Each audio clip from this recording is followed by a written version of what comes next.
Bien, buenas noches. El día de hoy me acompaña el profesor Alfredo Enrique Pérez Bejarano, quien es abogado por la Universidad Nacional de Trujillo, es maestro en Derecho Penal y Ciencias Criminológicas, está doctorando en la Universidad Nacional de Trujillo y a la vez es docente en la Universidad Privada del Norte. Y asimismo es autor de diversos artículos de la materia penal. El día de hoy, doctor, traemos a colación 4 preguntas relacionadas al trabajo de investigación que estamos haciendo sobre las organizaciones criminales y su incidencia en el derecho a la motivación.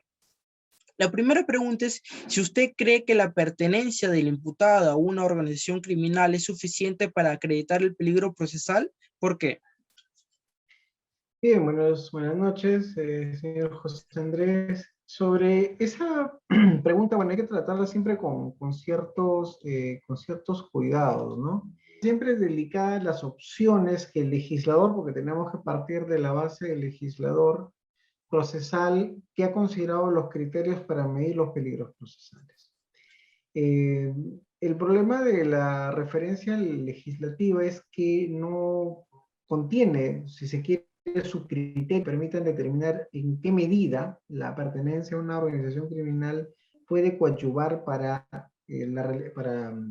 demostrar un peligro procesal, ¿no? O sea, de fuga, o sea, de impedir la obstaculización de la justicia. Entonces, ahí creo radica el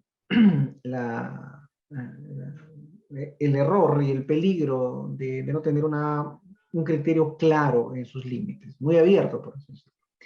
Entonces, eh, si la organización criminal en sí genera un riesgo o ayuda o coadyuva de manera suficiente a un riesgo procesal, sea de fuga o de obstaculización, ¿no? Para algunos considera que la obstaculización no debería ser un riesgo procesal, sino solamente el de fuga, pero bueno, si en cualquiera de los extremos pertenecer a una organización criminal eh, podría significar eso, materialmente diría que sí, pero no siempre en todos los casos.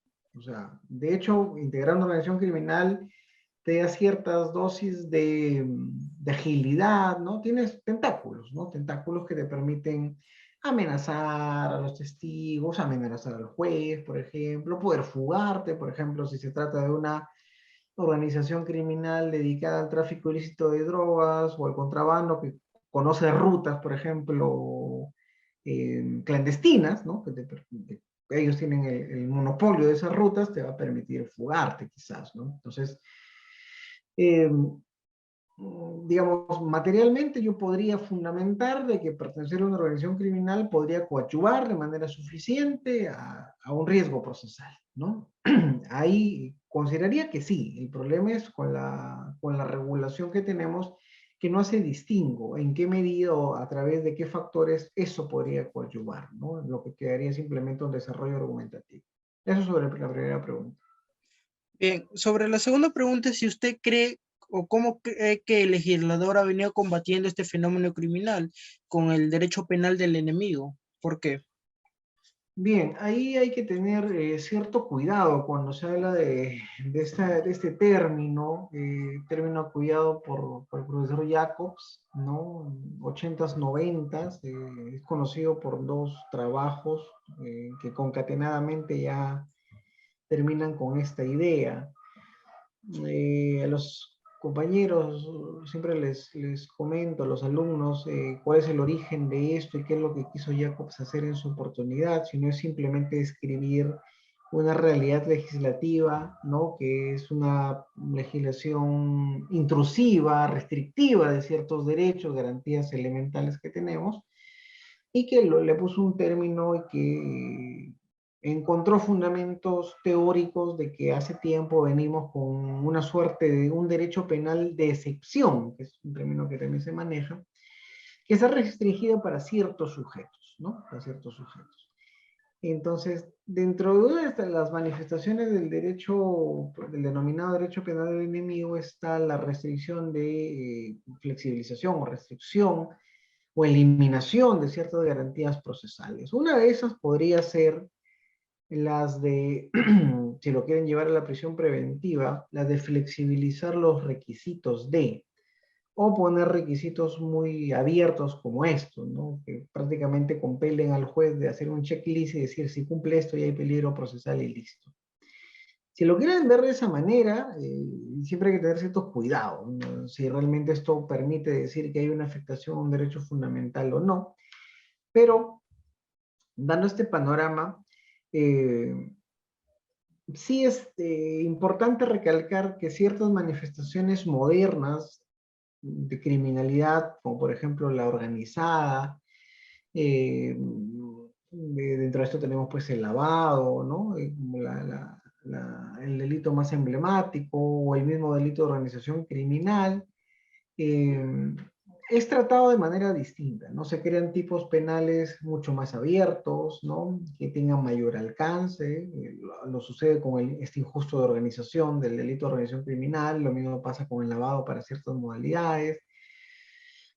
Procesalmente hay ciertas prácticas, creo yo más que ley, ciertas prácticas que se prestan a este tipo de restricción, o si se quiere llamar de ligerezas al momento de pedir ciertas medidas cautelares, como por ejemplo la prisión preventiva, ¿no? Para estos delitos, donde parece que tenemos una suerte de tener un régimen especial para estos delitos. Entonces, si partimos de que se trata de que para ciertos delitos, para cierto grupo de personas que cometen estos delitos, hay un trato distinto a la delincuencia cotidiana, un trato distinto en materia restrictiva de derechos fundamentales, podríamos decir que hay una suerte de derecho penal del enemigo. Es más, en un trabajo publicado en el 2015, si no me falla la memoria, de Carlos Pineo Sandoval, él trabaja al delito de lavado de activos como una manifestación del derecho penal enemigo en Perú, por ejemplo, ¿no? Entonces, muestra esta tendencia. Percy García también indica esta tendencia con este delito en específico. eh, Podemos denominar que sí en relación con el tipo y en relación con ciertas reglas procesales. Ahora, si quisiéramos llevarlo ya al tema de la prisión preventiva, deberíamos decir que creo que totalmente no estamos ante en ese extremo, una de las manifestaciones, pero sí podría decir que en términos generales hay una suerte de tendencia de crear regímenes especiales, con legislaciones especiales. Tenemos la confluencia, creo yo, de tres herramientas útiles para la persecución del delito, pero que sí tienen zonas de tensión con derechos del imputado. Me refiero a la ley de lavado, me refiero al proceso de colaboración eficaz y me refiero a la ley contra el crimen organizado. Esas tres herramientas yo considero que son herramientas destinadas siempre a un grupo específico, a un grupo de elementos criminales que no está mal combatirlos con cierta fuerza, con ciertas herramientas específicas. El problema está, creo, es que los tipos, los pocos límites que tienen permiten que este ejercicio seccional se empiece a masificar en casi todos los delitos. Entonces, ese es el problema. Si la excepcionalidad la hace regla, vas a terminar con un régimen penal autoritario, vejatorio, y obviamente no acorde con un Estado constitucional y democrático como el que tenemos. Muy bien, doctor. Respecto a la tercera pregunta, ¿cuál cree que es la ratio essendi de la norma cuando estipula que el imputado integre o reintegre una organización criminal como presupuesto para el peligro de fuga? Bien, como le decía en la primera respuesta, ¿no? Yo creo que en el plano material pertenecer a una organización criminal supone, creo yo, mejores condiciones para crear para que se pueda demostrar un peligro procesal, ¿no? Como le decía, ¿no? Si es una organización criminal destinada al tráfico de droga o al contrabando, conoce rutas donde pueden escaparse. Si se trata de una organización criminal, por ejemplo, cuya ejercicio de un delito concreto, porque recuerda que la organización criminal ya es un delito, la sola pertenencia, pero que además, por ejemplo, se dediquen a la extorsión y al sicariato, ¿no? Puede también generar la idea de que puedan correr riesgos tanto el órgano jurisdiccional, el órgano fiscal, los testigos, porque tiene una facilidad, tiene tentáculos para en su red criminal eh, generar riesgos de, ¿no? Entonces, si eso es lo que pensó el legislador, no está mal. Ahora, si debió precisar algunas cosas, yo creo que sí, delimitar, no sé, pues legalmente indicar que esta organización le permita tener los medios para y poder escaparse, para poder fugar o para poder afectar a los órganos de prueba.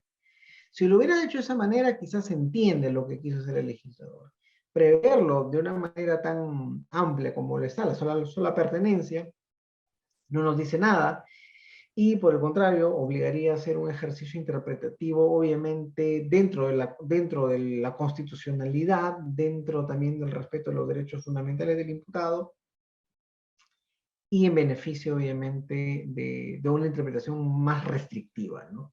Entonces, yo considero que legalmente es muy abierta, debió precisarse. Lo que queda a corregir, lo que cierta doctrina ha dicho, y también por ahí algún pronunciamiento jurisprudencial o judicial, donde se dé más énfasis en la vinculación organización o pertenecer a la organización, y realmente en el caso concreto, porque recuerde que todos los elementos de un requerimiento de prisión preventiva debe tener un fundamento fáctico y probatorio, obviamente, permiten decir que sí, hay una gran probabilidad, ¿no? Una sospecha fuerte de que se utilizarán esta red criminal que tienen para escaparse, bueno, para afectar a algún órgano de prueba, ¿no? Entonces, son los órganos jurisdiccionales los que deben velar por asignarle un mejor sentido en la interpretación a esta cláusula, siempre teniendo en cuenta que todo precepto que restringe derechos fundamentales tiene que interpretarse de manera restrictiva. Yo creo que ahí está la contribución de los órganos de los operadores jurisdiccionales de darle una correcta interpretación, designarle una correcta interpretación, un correcto sentido a este requisito legal sobre la prisión preventiva. Muy bien, doctor. Ahora sí, ya con la última pregunta es, desde su punto de vista práctico, ¿usted cree que la sindicación de pertenecer a una organización criminal enerva el derecho a la debida motivación de las resoluciones judiciales y por qué? Claro, y uno de los puntos fuertes, o mejor dicho, de las exigencias constitucionales a toda medida que restringe derechos es la expresión de motivos, es decir, la motivación, ¿no? La argumentación, la construcción de premisas, la mayor corrección en el razonamiento. Si tenemos una cláusula tan amplia como la de simplemente tener en cuenta que pertenecer a una organización criminal ya significa un riesgo, un peligro procesal, mejor dicho, es la motivación la herramienta para poderle darle legitimidad al cumplimiento de este requisito. Ahí yo considero que la motivación, y es por eso que se pide, no solamente en la ley, sino en la doctrina, que ese tipo de resoluciones judiciales, estos autos que declaran fundada la prisión preventiva, tengan una motivación especial o cualificada. ¿No? Eso ya no solo la ley, sino también la tendencia de la Corte Suprema ha ido en reafirmar este aspecto. Y la motivación, este ejercicio que algunas veces no es desarrollado por completo por los órganos jurisdiccionales, es una gran falencia. Realmente construir, vamos a decirle la prueba, ¿no? Vamos a utilizar ese término en sentido amplio, o no tan técnico, construir la prueba de que haya elementos objetivos que me permitan inferir de que hay un riesgo alto de un peligro procesal, es, además de lo que se tiene que probar, expresar las razones de por qué sí le creo al Ministerio Público. Y pasa mucho esto, no solamente con este requisito, sino pasa mucho con el arraigo. ¿Quién define qué arraigo pesa más? Fiscalía dice, no tiene trabajo. ¿Qué dice la defensa? ¿No? Y ambos, obviamente, probatoriamente, ¿no? ¿Qué dice la defensa? Pero tiene 4 hijos menores de edad y les lleva a las partidas. Entonces, ¿cómo hago pesar en el arraigo? Que el arraigo laboral va a ser más alto en la creación del peligro, el no tener arraigo laboral, perdón, que tener un arraigo familiar. ¿Qué pasa si el abogado del imputado dice, tiene 4 hijos, vive con ellos, no tiene problemas de pensión, o sea, cubre con ellos, necesita porque la esposa no trabaja, digamos, se dedica a la casa, y la única razón que indica el Ministerio Público, pero es peligro procesal, ¿no? Y aparte, ¿no? Le sumamos a eso, pero aparte parece que pertenece, estamos investigando, pero parece que pertenece a una organización criminal. Y le sube con eso la vaina. Es por eso que en estos casos, el Poder Judicial tiene una labor mucho más compleja. Decidir una medida de esta naturaleza no puede ser al tanteo, y la única razón, la única forma de decir que esto no es al tanteo, o mejor dicho, una de las razones fuertes, es expresar correctamente por qué te convence Fiscalía con una tesis de peligro. Siendo objetivo, o sea, el problema de los requisitos, incluido esto de pertenecer a una organización criminal, es que, a mi juicio, se pretende objetivizar algo que es subjetivo, que es decir, el criterio del juez. Porque le pone los criterios que el operador jurídico no necesariamente debería tenerlos por escrito, pero sí al momento de evaluar a conciencia y de tener los elementos. Si la idea es peligro, tengo que saber por qué hay un peligro de irse, de fuga, o de obstaculizar, es decir, o de afectar a un órgano de prueba. Como les da esto a manera de elementos objetivos, hay que recordar que son guías, hay que recordar que hay que analizar cada caso concreto, y hay que recordar que como máxima suprema de una medida tan gravosa como es la prisión preventiva, está todo lo que nos enseña el principio de proporcionalidad. Y precisamente este test de proporcionalidad tan amplio, tan conocido, muchas veces evidenciado en sentencia del TC y también de justicia ordinaria, nos exige eso, la motivación. Todo el test de ponderación no es más que guías para un ejercicio correcto de la argumentación jurídica. Y eso es lo que adolece en muchas de las decisiones, y a mí me ha tocado ver algunas, en casos complejos, donde bueno, la resolución, el auto es abundante, ¿no? Tiene 200, 300, bueno, 150, 200 páginas, pero como son de tantas personas, cuando ya uno se enfoca realmente cómo ha valorado el riesgo, pues el argumento son una cara, 2 caras. Y no se puede trabajar algo tan complejo, como por ejemplo decir, ¿y cómo pertenece a esta persona? Y ahí tiene que ver mucho los estándares de prueba, ¿no? ¿Cómo construyes la idea de que pertenecer a una organización criminal coadyuva un riesgo? ¿No? ¿Y cómo dices que pertenece? Porque aparece en fotos de Facebook, ¿no? O son amigos en las redes sociales, o lo dijo un colaborador eficaz en su declaración como aspirante, que todavía no está corroborada. No sé, viene todo un tema de realmente cómo demostrar si integrar una organización criminal realmente coadyuva a esos peligros. Yo creo que pasa por ahí el tema, por no olvidar que la pertenencia de la organización criminal debe ser el vehículo o el medio para elevar el riesgo procesal, el peligro procesal. Porque si no, no tiene. Recordemos que el fundamento de toda medida cautelar es un riesgo, es un peligro procesal. No el delito puede estar claro, pero hasta que no me digan que hay un riesgo probado, ¿no? Hasta cierto nivel de riesgo, recién es válido pues una medida cautelar, ¿no? Y sobre todo tan gravosa como la prisión preventiva.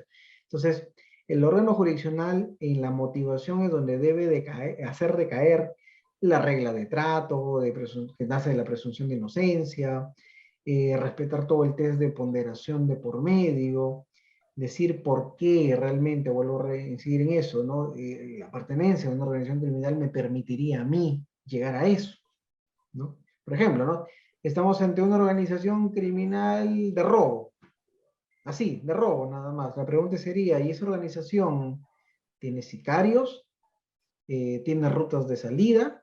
¿No? Porque recuerda que el tipo de organización criminal es tan amplio, ¿no? Es tan amplio que es simplemente tres o más sujetos con cierta pertenencia, tiempo, temporalidad, estructura, que es flexible, todo esto, y no exige que cometan un delito, ¿no? Destinado o con la finalidad de. Así que puede ser robo, organización criminal, porque son 10 personas, bueno, excelente. Ahora, una organización criminal que se dedica a robar, por ejemplo, autos, constituye un peligro procesal de fuga, ahí sí sería discutido, creo yo. Con eso podría responder ya a su pregunta. Claro, doctor. Bien, con eso finalizamos. Muchas gracias, doctor. En verdad ha sido muy enriquecedor sus respuestas. Y bueno, pues ojalá podamos dar solución a este problema, ¿no? Muchas gracias, doctor. Listo, No le quito no mucho hay más su problema. tiempo. Hasta luego. Buenas noches. Gracias. Hasta luego. Bueno,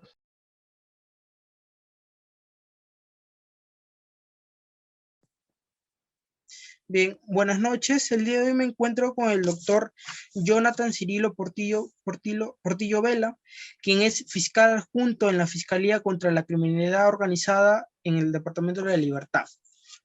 Doctor, muy buenas noches. El día de hoy traigo 4 preguntas a colación para responder nuestro trabajo de investigación, para hallar una solución a nuestra problemática. La primera pregunta se trata si usted cree que la pertenencia del imputado a una organización criminal es suficiente para acreditar el peligro de fuga, el peligro procesal. ¿Por qué?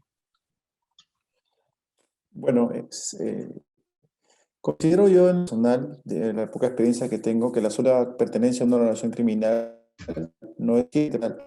Es decir, cuando el juez o cuando el fiscal quiere llevar una prisión preventiva, por ejemplo, y acreditar que esta pertenencia a una organización criminal puede afectar el peligro de fuga, o en todo caso, debido proceso, por así decirlo, tiene que acreditar que esta organización criminal, con algún elemento de convicción o actividad de sesión, va a poder incidir directamente en esta actividad delictiva o en esta obstaculización procesal. Me explico. No basta con que el fiscal diga esta persona pertenece a la organización criminal X, sino tiene que basarse en decir de qué manera esta pertenencia va a afectar a un peligro procesal o a una obstaculización propiamente dicha. Por ejemplo, acciones que vengan a intimidar a testigos o acciones previas o por la propia actividad de la organización criminal o por los brazos que esta organización tiene que fuera del proceso también por pertenencia afectaría a un debido proceso en específico procesal. Es decir, no solamente basta con indicar una pertenencia propiamente dicha o que tal persona pertenece a una organización criminal, sino también tiene que expresarse de mayor sentido qué tipo de delitos esta organización tiene y cómo es que estos delitos influyen, por ejemplo, intimidaciones a testigos, extorsión, sicariato, que son delitos más fuertes, por así decirlo. La propia actividad de esta organización criminal es considerada como un factor a tomarse en cuenta, ¿no? Es decir, desde mi punto de vista, no solamente basta con decir que una persona pertenece a una organización criminal, también tiene que verse el tipo de delitos que realiza esta organización criminal, porque puede ser que por la misma actividad que ellos tengan, que si bien son delitos graves, tienen otra fuente u otro aspecto que no vulnere mucho la actividad procesal o el peligro procesal. Entonces, fuera de la indicación, tiene que el fiscal y el juez al momento de fundamentar, argumentar efectivamente qué acciones propiamente dichas de esta organización han podido, porque también se dan casos en los cuales, por ejemplo, ya ha habido intimidación a testigos o testigos que se retractan por las propias amenazas de la organización, o qué brazos externos esta organización tiene para poder afectar el proceso. ¿No? O sea, no basta una indicación externa, sino también tiene que fundamentarse en supuestos que aseveren esta premisa, ¿no? Muy bien, doctor. La segunda pregunta es si usted cree que el legislador ha venido combatiendo este fenómeno criminal con el derecho penal del enemigo y por qué. Claro, acá es un tema un poco complejo, ¿no? Porque considerar la aplicación del hecho enemigo dentro de la organización criminal, quieras o no, por muy fuera, muy externo, también es una postura que es tomada en cuenta al momento de fundamentar una prisión preventiva, ¿no? Se trata de flexibilizar que una persona que ya viene actuando en el ámbito de una organización criminal, va a continuar con esta actividad delictiva o que la propia organización criminal como estructura muchas veces presa al operativo, puede tener una parte 2, una organización criminal, y se han dado casos de determinadas organizaciones criminales en libertad que tienen un operativo, luego sale otro, porque la misma organización continúa en el tiempo. El hecho de asumir o presumir que la persona, en este caso el imputado, va a continuar con sus actividades delictivas o va a continuar con estos delitos graves, sí es un factor que se toma en cuenta, ¿no? Pese a que no debería ser así, debe basarse en pruebas objetivas. Considero que sí hay una flexibilización ahí al respecto, no solamente por fiscales, sino de abogados, de jueces también, por ejemplo, al establecer los delitos graves o la propia actividad de la organización criminal, estamos ya aduciendo que esta persona va a continuar dentro de la actividad delictiva. Entonces, sí considero que es un aspecto que se toma en cuenta dentro de la prisión preventiva por parte de los fiscales y los jueces, pero que no es tomado muy a la ligera, ¿no? Tiene que tener su elemento de convicción propiamente dicho.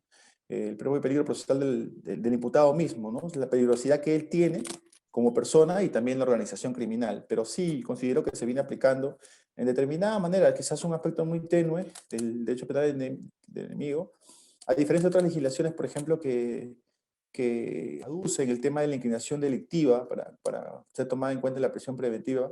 Entonces, creo que sí es tomado en cuenta, ¿no? Un aspecto personal y dentro de la organización criminal por su propia continuidad y permanencia, ¿no? Porque si hablamos de una organización criminal, su propia característica es que permanece en el tiempo, que es estructurada. Entonces, un determinado golpe operativo muchas veces no termina con todas sus actividades porque sus brazos, sus fuertes caen algunos, pero continúan dentro de la actividad, ¿no? Entonces, sí considero que se viene aplicando el derecho penal enemigo dentro del combate de las organizaciones criminales, ¿no? Muy bien, doctor. Ahora la tercera pregunta es, ¿cuál cree que es la ratio essendi de la norma cuando estipula que que el imputado integre o reintegre una organización criminal como presupuesto el peligro de fuga? ¿Y por qué? Claro, aquí hay un tema para discutir, ¿no? Porque si es que hablamos de el peligro de fuga, justamente es la capacidad que tiene el sujeto de abstraerse de la justicia, de poder evadir la justicia. Y dentro de ello, su pertenencia a una nación criminal es tomado como un factor para que éste pueda facilitar su salida del país. Aquí es un poco discutible y creo que tiene que analizarse el caso en concreto, porque no puede ser determinante. O sea, si es que hablamos de una organización criminal y que su propia existencia ya de por sí contribuye al peligro de fuga, tiene que verse el caso en concreto. Me explico. Si yo, por ejemplo, como fiscal menciono que esta organización criminal va a ayudar a que él evada la acción de la justicia, por ejemplo, se dan casos en los cuales el fiscal presenta el organigrama, son 20 integrantes y caen 10 en un operativo, pero quedan 10 libres. Entonces eso le da las facilidades a él para que fuera del operativo también pueda tener facilidades de ingreso del país porque la organización no ha sido capturada en completo. O por las propias actividades delictivas que esta organización tiene, con los delitos fines que tiene, sea hurto, robo agravado, homicidio, sicariato, eso hace ver que la pena va a ser mayor. Es decir, aparte del delito medio y el delito fin, entonces que él va a poder evadir la justicia teniendo esta consideración agravante del delito de organización criminal. Es decir, sí considero que es un aspecto a tomarse en cuenta el peligro de fuga. Por la circunstancia personal, bueno, que si bien es cierto, parte es un presupuesto diferente de la pena, también hablamos de delitos medios y delitos fines. Entonces también es un aspecto a tomarse en cuenta, porque si el delito fin no es probado, el delito medio todavía de organización criminal va a persistir. Entonces, su pertenencia a esto contribuye tanto a la pena, indirectamente, que también es otro presupuesto, como también a las capacidades que va a tener la organización de darle las facilidades para que vaya a la justicia. Si hablamos de una organización criminal que maneja grandes sumas de dinero, que tiene muchas propiedades, y que ello va a ser un aspecto para que él tenga mayores facilidades de evadirse, ya sea por medios económicos o por facilidades de otros sus integrantes que están afuera, es un aspecto que debe fundamentar el fiscal en su pedido. Si yo, como fiscal, manifiesto que su pertenencia va a contribuir al peligro de fuga, tengo que acreditar el tipo de actividad que tenía la organización criminal, las facilidades que esta organización criminal tiene y el ámbito. Entonces, si es que yo he podido acreditar con determinados ámbitos de convicción ello, ya puedo construir un fundamento para decir que esta pertenencia le va a ayudar a él a un peligro de fuga. Pero como ámbitos netamente periféricos, no directamente de él, como de su propio rol que pueda tener, porque, por ejemplo, hablamos de un líder, va a tener mayor necesidad de un peligro de fuga, a un integrante o a un simple colaborador de la organización criminal, ¿no? O sea, yo considero que sí es un aspecto a tomarse en cuenta y que la esencia de de este aspecto a tomarse en cuenta es justamente la capacidad que agrava la pena, que agrava las condiciones personales y que brinda facilidades para que la persona pueda evadir la justicia, ya sea condiciones económicas, de ayuda de otros integrantes o las propias actividades delictivas que ellos manejan, ¿no? Considero que esa es la esencia más que todo, de ver las facilidades que una organización como estructura organizada te puede brindar para que tú evadas la acción de la justicia, porque quieras o no, un sentenciado también va a afectar a los demás y cabe la posibilidad también de que un sentenciado sea tomado en perjuicio de la organización criminal, ¿no? Entonces considero que esa es la esencia para el peligro de fuga. Muy bien, doctor. Ya en la cuarta y última pregunta es, desde su punto de vista práctico, desde la práctica, es decir, ¿usted cree que la sindicación de pertenecer a una organización criminal enerva el derecho a la debida motivación de las resoluciones judiciales? ¿Por qué? Bueno, aquí hablar de un en genérico no podría decir que siempre sucede, ¿no?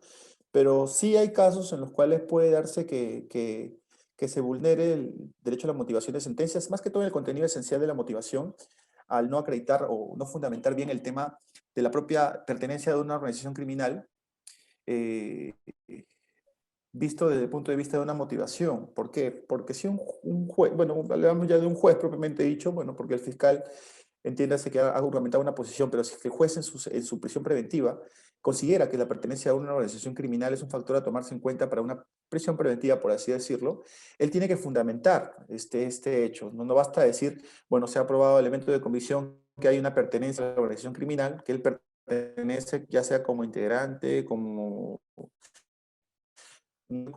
sino que también el juez tiene que fundamentar de qué manera esa pertenencia le va a afectar a él, le va a afectar a este peligro procesal, le va a afectar a la acción de la justicia. Es decir, el juez tiene que basarse en decir, ya, está bien, él pertenece a la organización criminal, el señor fiscal lo ha podido corroborar con elementos de convicción, pero yo también tengo que fundamentar cómo es que esta pertenencia va a afectar directamente a ello.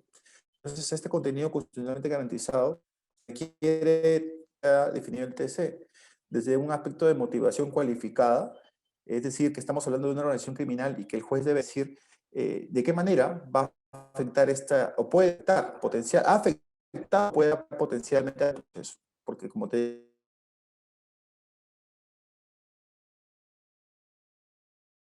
digo, hay casos a adelantar testigos y estos hechos en concreto deben ser tomados en cuenta para fundamentar este peligro.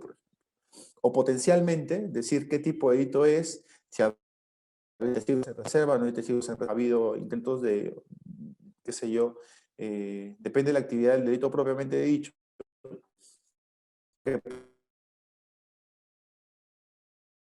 por la gravedad pueda afectar el proceso genérica una pertenencia de su fundamentación, debe explicar las que la pertenencia afecta de él como su rol que tiene y como parte, cómo es que su va a partir de una afectación personal. Como te digo, considero que sí puede darse dentro de la práctica judicial, siempre y cuando al analizar una sentencia o una resolución que resuelva la prisión preventiva, si es que uno analiza esto y el razonamiento del juez y ve y aprecia que efectivamente el juez solamente se indicó la pertenencia, afectación. De manera genérica, considero que sí ha habido una afectación, porque fuera de la prueba de pertenencia que ya se puede haber dado, tiene que verificarse qué tipo de delito es, qué tipo de potencialidad existe, qué afectaciones han habido, para poder yo como juez, en todo caso, tener la certeza de que este peligro, esta organización criminal, su pertenencia, va a afectar el proceso. O sea, no una mención genérica, decir ya A pertenece a la organización criminal B y por tanto se da este aspecto. No, sino decir A pertenece a esta organización criminal, los delitos que ellos han hecho son estos, las actividades previas que ellos tienen son estos, los elementos de obstaculización procesal que ellos como organización han tenido son estos, porque se dan organizaciones criminales que intentan desaparecer pruebas, intentan, qué sé yo, comiar policías, efectivos policiales. Entonces, estas actividades deben ser tomadas en cuenta para construir una conjunta externa. Si yo voy a aseverar una incidencia directa, sí debo al menos desarrollar, ya sea genéricamente o específicamente, las premisas que yo voy a tener dentro de la organización criminal. A modo de ejemplo, como te digo, puede dar una actividad dedicada al sicariato, por ejemplo. Si yo digo que Juan ha sido sicario de la organización criminal y digo que por ende su pertenencia está aprobada y termino ahí mi razonamiento, si bien es cierto está entendido del debate, pero el juez tiene que desarrollarlo, tiene que decir, si Juan ha sido sicario, Juan por ende puede intimar a los familiares. La organización criminal por ende ha participado en delitos individuales, que son estos, y puede haber una afectación indirecta. O decir, Juan afectó a la organización criminal y tiene de repente incidencia con otros líderes que están fuera que pueden afectar al proceso. Es decir, desarrollar la idea general y los casos particulares, ¿no? Si esto no se da, si al analizar un auto de prisión preventiva no vemos esto, considero que sí podría haberse una vulneración. Entonces, ahí sí, no podría decir que siempre se da. Lo especial o lo correcto sería que se desarrolle de manera genérica, de manera particular. Entonces, eso ya vendría al caso concreto, ¿no? Eso es mi punto de vista. Muy bien, doctor. Esas eran todas las preguntas. Muchas gracias por su participación, por aceptar la entrevista. Ha sido muy enriquecedora sus respuestas, disculpe. Y bueno, esperamos tenerlo hasta una próxima oportunidad. Eso sería todo, doctor. Muchas gracias.